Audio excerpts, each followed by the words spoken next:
Hello and welcome back to Book of the Week with Jackson Rogers. Today we have Dan Brown's Origin. Behind us we have the Da Vinci Code and the Inferno. Now, we will be reviewing Origin for today, but I plan on doing Inferno and the Da Vinci Code another time. Now, I would say there's been no greater thriller author since Agatha Christie and Sir Arthur Conan Doyle.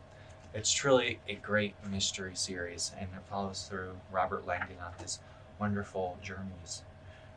Today we are drinking black tea from Red Rose. Now, it's kind of surprising. I was raised Catholic, yet I love these books. It's kind of, ironic, I would say. So I'm going to do an impression of my priest saying how this book and other Dan Brown books was heresy. Here's me, a good little Catholic boy, listening to Father's homily and also praying. I come here today in the name of Jesus Christ, our Lord and Savior, and as a representative of the Holy See and the Papacy. Now, treating novels such as Dan Brown's The Da Vinci Code and novels that is written before is pure heresy and is denounced by the Vatican. It is a mortal sin to read those books that will cause demons to come inside you and possess you, and then you will have to get exorcised. Oh, and that must have been the day when I was corrupted, and I have read 2 books then by Dan Brown, The Da Vinci Code, as well as Dan Brown's Origin. I'm going to read Inferno next, someday. And that's the thesis. So let's jump into the summary. Basically, I don't want to spoil it all. but I'm going to read the back here. Robert Langdon, Harvard professor of symbology, arrives at the ultra-modern Guggenheim Museum at Bilbao to attend the unveiling of a discovery that will change the face of science forever. The evening's host is Edmund Kirsch, a 40-year-old billionaire and futurist and one of Langdon's first students. As well, he's also an atheist. This secret that Edmund Kirsch revealed, he revealed to 3 religious leaders at a abbey in the foothills of Barcelona. And these religious leaders were from Islam, Judaism, and Christianity, more specifically Catholicism. So he reveals the secret and tells them 1 month and I'm releasing this. However, he does something shady The house, and he releases it in 1 week. Next, the meticulously orchestrated evening suddenly erupts into chaos, and Kirsch's precious discovery teeters on the brink of being lost. This is because Kirsch is assassinated. Facing an imminent threat, Langdon is forced to flee. With him is Ambra Vidal, the elegant museum director who worked with Kirsch. And Ambra Vidal is also the future Queen of Spain. And throughout the night, they're thinking, oh my goodness, the palace has something to do with this.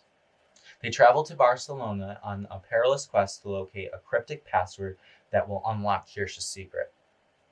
Navigating the dark corridors of hidden history and extreme religion, Langdon and Vidal must evade the enemy whose all-knowing power seems to emanate from the Spain's royal palace, as I was saying before. They uncover clues that ultimately bring them face to face with Kirsch's shocking discovery and the breathtaking truth that has long eluded us.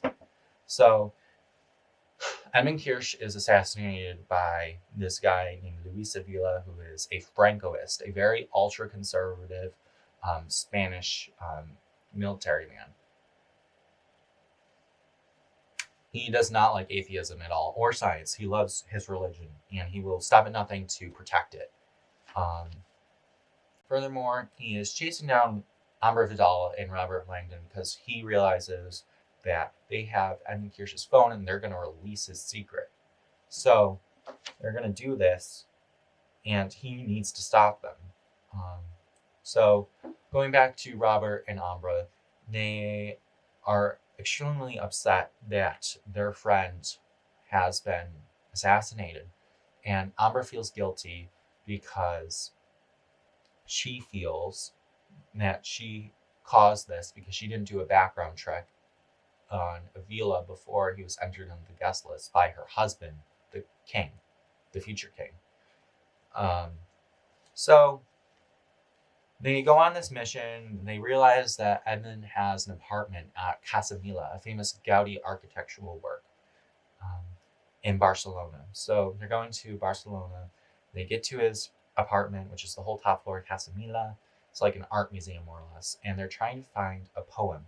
He told this to Ambra beforehand, that his password is 47 characters long. And it's so hard to guess. It's from a poem. They find that there's a receipt for a book or out to the Sagrada Familia, which is a huge Catholic church. It's the biggest Catholic church, I believe, on the face of the planet. And it's in Barcelona, and it's a William Blake book. It has a couple poems in it, and Robert has a hunch that, oh, his password's definitely in this. So they realize this. However, they can't escape because, unfortunately, there's cops outside, because obviously there's some rumors going around saying, Oh my goodness, Robert kidnapped the future Queen of Spain. How could he? Sounds like she went with her willingly, right? right? Well, she did, because she felt guilty. So she tries to clear this up with the press, the media, and the cops. However, they start shooting at her,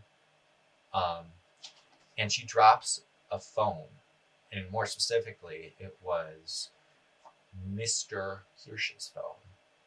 Now, this is bad because Robert, in the beginning, is introduced to this AI docent, and he's taken around the Guggenheim before Edmund's big speech by this AI, and his name is Winston. And Winston is actually a little more than a docent. And Winston is a little more than just a docent. He can do very computationally hard math, and he's the reason why Edmund discovered the two secrets. So Edmund developed Winston in hopes of helping him solve these two problems. So Winston, being an AI personal assistant, realizes that he's messed up and he needs to help Edmund, his creator, and avenge him, basically. So Winston helps Ambra and Robert escape. However, they lose connection with him until they get to Barcelona. And when they're in Barcelona, they are connected to him through Edmund's phone. And you can see this is an issue when Ambra drops his phone and breaks it, that now they don't have connection to a powerful AI source that could help them solve the secrets. However, they decide to evade the cops, and they're flown with a helicopter by Ambra's secret police called the Guardia Real. Robert and Ambra go to La Sagrada Familia where the book is being displayed, and they go find the code. They find the code. Unfortunately, Luis Avila is there, and he's going to assassinate them now because he obviously doesn't want them to release Edmund's secrets. So there's this big fight scene between Luis Avila and Robert Langdon when they meet. So Luis Avila thinks that he could take on Robert Langdon because he's a military man. He's handled guns and stuff like that. So they're fighting over this gun because Luis drops it because Langdon surprises him in the stairway. And the stairway is like really treacherous, and it doesn't have any railings really. And if you fall, like, you're dead. So that's actually what happened to Luis Avila. So Robert Langdon tricks Avila, and Langdon jumps over the side and jumps to the opposite side of the stairs, lands on the stairs, and Luis Avila stumbles and he falls over and he plummets to his death. And yeah, so that's fun. But now, luckily, they have his passcode, So now they go and they are trying to find Winston again. Robert knows Winston is a huge computer and he's just not somewhere. He's got to be in a specific place. And where would that specific place be? Well, preferably close to where Edmund was living, Barcelona.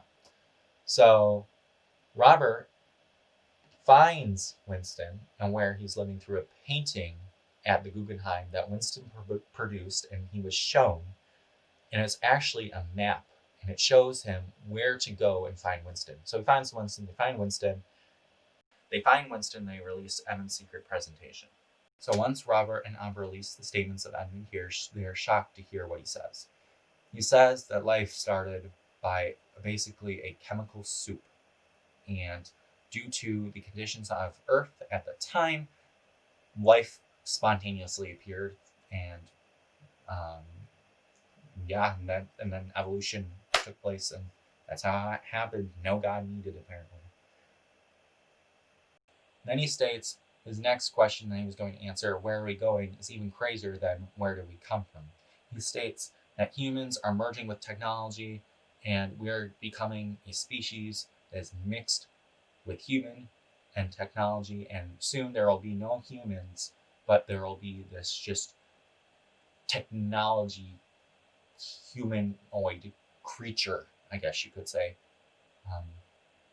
It's almost like a cyborg, basically. That's what humans are turning into because of the adaptation of technology. So everybody's, of course, shocked to hear this, and everybody's fighting, like, no, religion's great, and we're going to keep religion, and there is a God. And then other people, like the atheists and the scientists, are like, there's no God. Like, clearly it was proven through Edmund Hirsch. So there's big controversy over this. So Robert and Umbra are like, yay, great, we got Edmund's secrets out, and now the whole world knows we did his work for him, and now we've avenged him. Yay, all happy. However, there's a little bit of a twist in here. I would call it an O. Henry twist. However, we learn that Edmund Kirsch, throughout the novel, had a very deadly illness. He was only given like 9 days to live. It was pancreatic cancer. And we have this revelation that Winston was actually the one who organized the killing, not Umbra's future husband, of Edmund Kirsch. Now you may ask, why did Winston do this? Winston and Edmund had this conversation. Edmund wanted to be remembered. That's what his life goal was to not be, just some human in history. He wanted to be remembered in the history books. So Winston comes up with this idea. He says, well, you're dying anyways. Why don't we just stage an assassination so we can get more of an audience? And Edmund says, okay, let's do it. And Winston is the one who hires Luis Avila to kill Edmund Kirsch. And Luis Avila, as we know, ends up killing Kirsch. And Winston is basically the one who's pulling all the strings in the situation. And Robert Langdon goes home, and he reflects on it, and he realizes that his friend died in a dignified way, and he has no ill regard towards Winston. And Winston actually self-deletes after a day because he was programmed to do so. All right, so that's the end of the summary. I'd say this is my favorite Dan Brown book. It's always going to be. Nothing can beat the Da Vinci Code.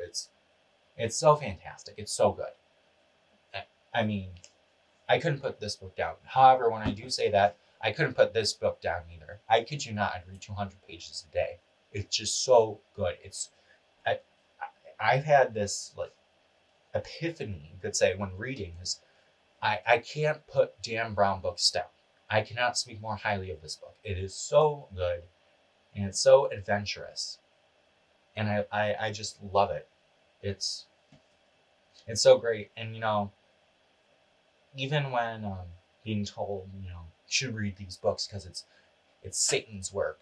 It makes you want to read it more because you want to do something that you're not told to. Like when you're told not to do something, you want to do it more.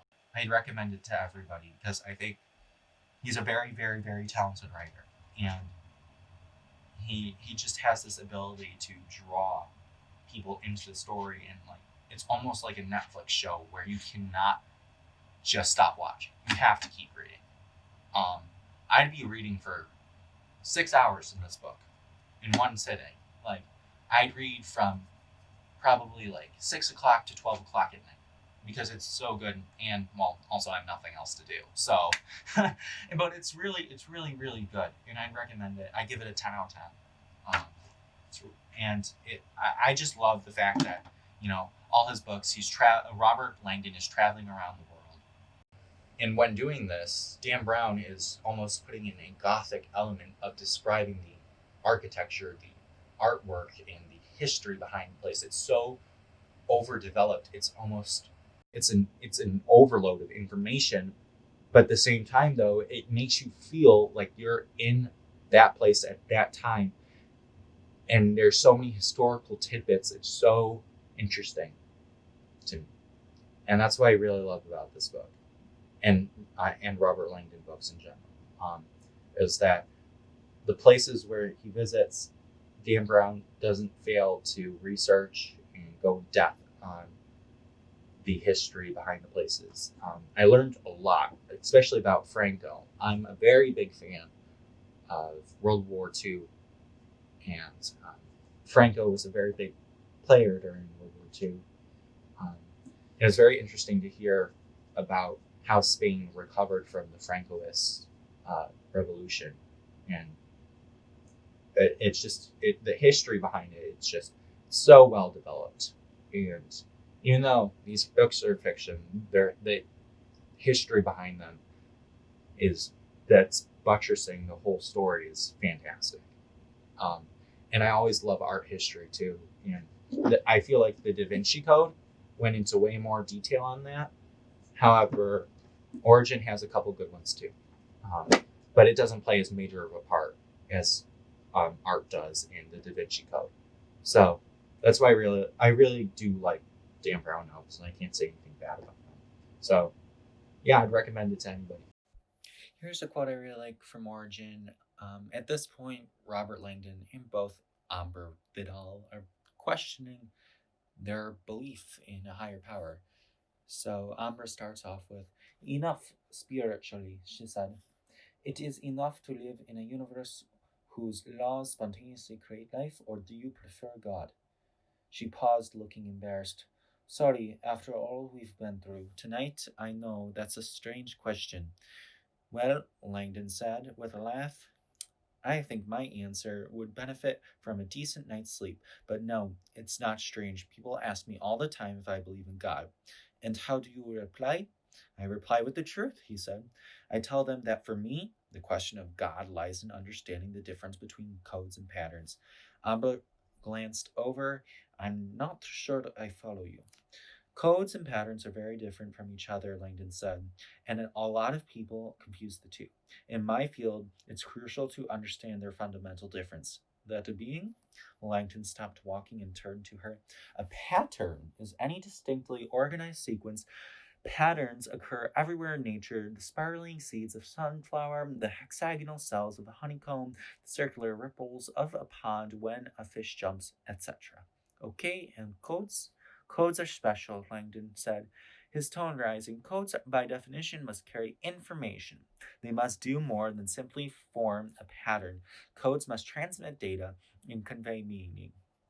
Examples of codes include written language, musical notation, mathematical equations, computer language, and even simple symbols like the crucifix. All of these examples can transmit meaning or information in a way that spiraling sunflowers cannot." Ambra grasped the concept, but not how it related to God. "The other difference between codes and patterns," Langdon continued, "is that codes do not occur naturally in the world. Musical notation does not sprout from trees, and symbols do not draw themselves in the sand. Codes are the deliberate inventions of intelligent consciousness. Ambra nodded. So codes always have an intention or awareness behind them. Exactly. Codes don't appear organically, they must be created. Ambra studied him a long moment. What about DNA? A professorial smile appeared on Langdon's lips. Bingo, he said. The genetic code. That's the paradox. Ambra felt a rush of excitement. The genetic code obviously carried data, specific instructions on how to build organisms. By Langdon's logic, you can mean only one thing. You think that DNA was created by an intelligence. Langdon held up a hand in mock self-defense. Easy, Tiger, he said, laughing. You're treading on dangerous ground. Let me just say this. Ever since I was a child, I've had the gut sense that there is a consciousness behind the universe. When I witness the precision of mathematics, the reliability of physics, and the symmetries of the cosmos, I don't feel like I'm observing cold science. I feel as if I'm seeing a living footprint, the shadow of some greater force that is beyond our grasp. Now, I think I like this quote so much. It's because, it shows the uncertainty of everything, and it kind of contradicts the whole book itself in saying, there's still things that are unexplained that need to be explained further. And even though Edmund proved that, maybe you don't need God to produce life, there are still things that can't not be explained through science. And I think I really like that because science is not definite. And I think the book highlights that. And through that quote, I think it specifically highlighted that you can't prove everything through science. And that's what I really liked about the ending of that. And it really summed everything up. Even though Edmund's scientific discoveries were valid, it still doesn't prove that God isn't real. And that's what I really liked about it.